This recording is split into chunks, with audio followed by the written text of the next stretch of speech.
दोस्तों नमस्कार। हम लोग सब्जेक्ट वर्ब कॉनकॉर्ड या सब्जेक्ट वर्ब एग्रीमेंट या SSPP रूल यानी सिंगुलर नाउन के साथ सिंगुलर वर्ब और प्लूरल नाउन के साथ प्लूरल वर्ब के प्रयोग के बारे में पढ़ रहे हैं। इस संदर्भ में एज वेल एज का अध्ययन करेंगे, टुगेदर का अध्ययन करेंगे, टुगेदर विद का अध्ययन करेंगे, विद का अध्ययन करेंगे, इन एडिशन टू का अध्ययन करेंगे।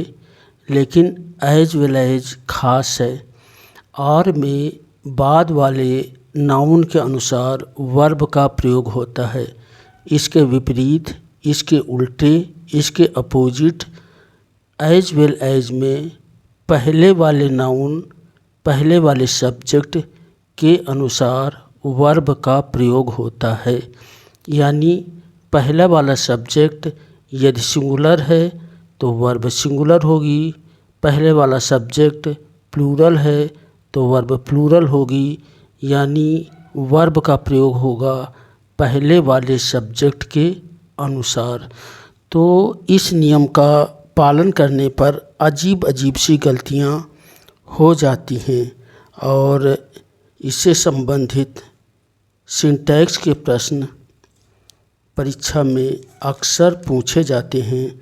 तो आइए एज वेल एज का अध्ययन करें। As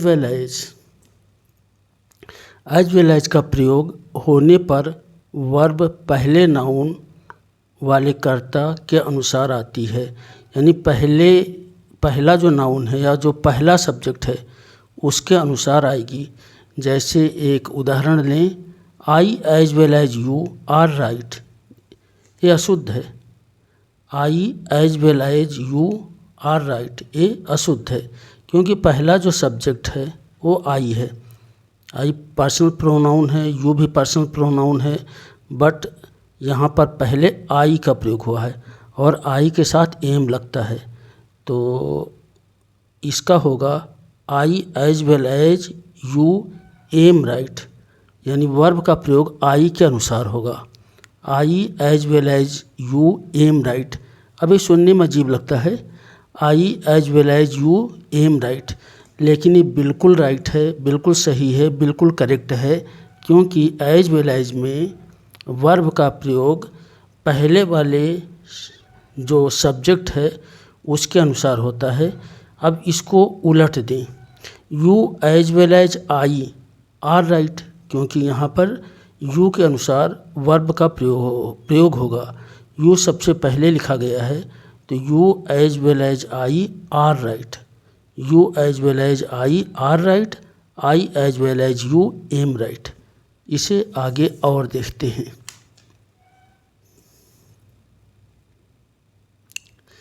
he as well as you is going, अब आर गोइंग नहीं होगा, he as well as you is going, क्योंकि ही के अनुसार इज का प्रयोग होगा। तो he as well as you is going. Next, Ram as well as his friends is guilty.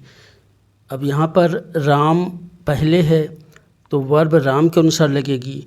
तो Ram as well as his friends is guilty, are guilty नहीं होगा, इज गिल्टी होगा। Ram as well as his friends is guilty. They as well as my friend have gone. अब यहाँ पर माई friend have gone आप लिखेंगे क्योंकि सब्जेक्ट या पहला जो सब्जेक्ट है, वर्ड है, वो दे है, तो वर्ब दे के अनुसार आएगी। दे प्लूरल है तो दे के बाद हैव आता है, तो they as well as my friend have gone. अब इसमें एक नोट है कि 2, 3, 1 2, 3, 1 का नियम एज वेल एज के साथ लागू नहीं होता है। एक नियम होता है 2, 3, 1 का। यदि आपको नहीं पता है तो इसके बाद वाला वीडियो देखिएगा, उसमें 2, 3, 1 का नियम समझाया गया है। और यदि आपको पता है तो बहुत अच्छी चीज़ है। 2, 3, 1 का नियम एज वेल एज के साथ लागू नहीं होता है, एंड के साथ लागू होगा, लेकिन एज वेल एज के साथ 2, 3, 1 का नियम लागू नहीं होगा। एक उदाहरण और देखें, Hari as well as Prakash has gone out. अब हरी सिंगुलर है तो हैज़ लगेगा। तो Hari as well as Prakash has gone out, Hari as well as you has gone out, Hari as well as his friends has gone out, Hari as well as I has gone out. यानी verb has की ही लगेगी, as well as के बाद कुछ भी हो। आगे के देखते हैं।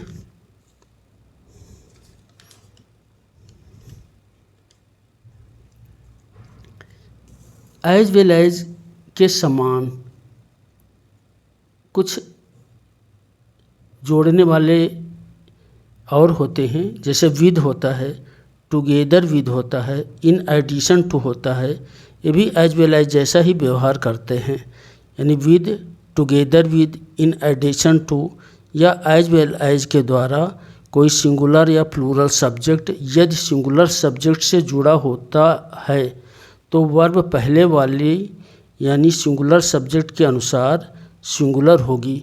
यानी यह है कि सिंगुलर साथ यदि विद को जोड़ते हैं, सिंगुलर के साथ टुगेदर विद को जोड़ते हैं, सिंगुलर के साथ इन एडिशन टू को जोड़ते हैं, सिंगुलर के साथ एज वेल एज को जोड़ते हैं, तो बाद वाली वर्ब चाहे सिंगुलर हो चाहे प्लूरल हो, जो वर्ब होगी यानी बाद वाला जो नाउन है चाहे सिंगुलर हो चाहे प्लूरल हो, जो वर्ब होगी वो सिंगुलर होगी। एक बार फिर से सुन लें। किसी सिंगुलर सब्जेक्ट साथ चाहे एज वेल एज से कोई वर्ड जुड़े, चाहे विद से कोई वर्ड जुड़े, चाहे टुगेदर विद से कोई वर्ड जुड़े, चाहे इन एडिशन टू से कोई वर्ड जुड़े, उसमें आने वाली वर्ब पहले वाले वर्ड जो कि सिंगुलर है उसके अनुसार सिंगुलर ही होगी। जैसे उदाहरण देखें, the governor in addition to his advisers has arrived, arrived आ गया, तो द गवर्नर सिंगुलर है तो हिज एडवाइजर्स प्लूरल है, लेकिन द गवर्नर के अनुसार ही इसमें वर्ब हैज़ का उपयोग हुआ है। एक बार फिर देखें, the governor in addition to his advisers has arrived, इसमें हैव नहीं होगा क्योंकि वर्ब द गवर्नर के अनुसार चलेगी। दूसरा देखें, Ram together with his relatives reads the Gita, यानी राम अपने रिलेटिव्स के साथ अपने रिश्तेदारों के साथ गीता पढ़ता है, तो राम सिंगुलर है तो रीड्स होगा। Ram together with his relatives reads the Gita. यदि इसका उल्टा कर दें यानी his relatives together with Ram, तो रीड हो जाएगा क्योंकि पहले हिज रिलेटिव्स आ गया है, तो Ram together with his relatives reads the Gita. तो आप इन नियमों को देख चुके हैं और इन पर आधारित प्रश्न परीक्षा में बहुत आते हैं। अब आपको 3 वाक्य बनाने हैं और इनको बनाकर कमेंट बॉक्स में लिखना है। You as well as she to become an IAS। Want या वांट्स में एक भरना है। You as well as she wants to become an IAS या you as well as she want to become an IAS। दूसरा देखिए, she with her friends going to visit mela, तो is और आर में भरना है। तो she with her friends is going या she with her friends are going. तो तीसरा है, I as well as you happy, तो I as well as you are happy या I as well as you is happy या I as well as you am happy. तो is तो दिया नहीं है इसमें, तो एम और आर में से एक भरना है। तो हमें उम्मीद है कि आप इसे अच्छे से भर लेंगे। आप कमेंट बॉक्स में अपना नाम और अपने ज़िले का नाम लिखें जिससे पता चल सके कि आप कहाँ से हो, और यदि कोई नई चीज़ आप सीखना चाहें उसे भी कमेंट में लिख सकते हैं। कोई क्वेश्चन हो उसे भी लिख सकते हैं। Thank you.